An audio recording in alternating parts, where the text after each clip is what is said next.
has been an emotional week so far for law enforcement as a trial continues for an officer killed in the line of duty. While another officer recovers from being shot in Seattle's Ballard neighborhood. So Fox 13's Brian Flores joining us now with the very latest on this. Hi, Brian. Hey, guys, and this is on top of the breaking news this morning that we've seen from our reporters out on the field. But for this story, we start with a shooting in Ballard from Monday, if you recall, when 3 detectives were called to serve an eviction notice on a renter in Ballard. Now, Detective David Easterly, who's been with the department for 25 years, was the person who was shot. He remains in the ICU at Harborview in critical condition. Meanwhile, the 29-year-old who shot the deputy, who went by the name UC, was found dead inside the apartment as a result of suicide, according to the medical examiner's office.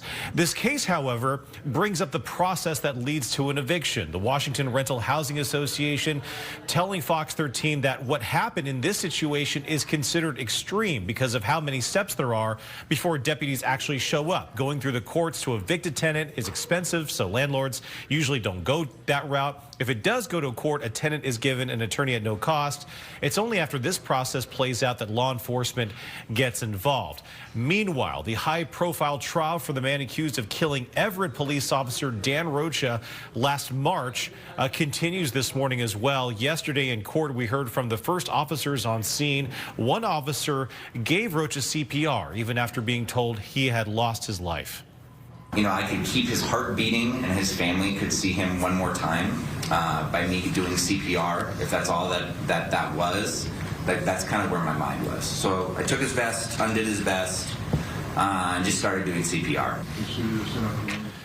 Now, prosecutors allege Richard Rotter killed Rocha because he refused to accept the legal consequences of being a felon in possession of firearms and illegal drugs.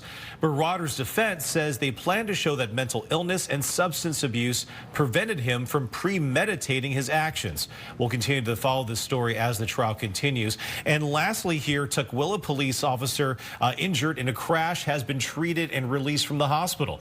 The police department says it happened this week. The officer was luckily not seriously injured in what police describe, they say, could have been easily deadly. Now, the officer is a veteran with over 20 years of experience.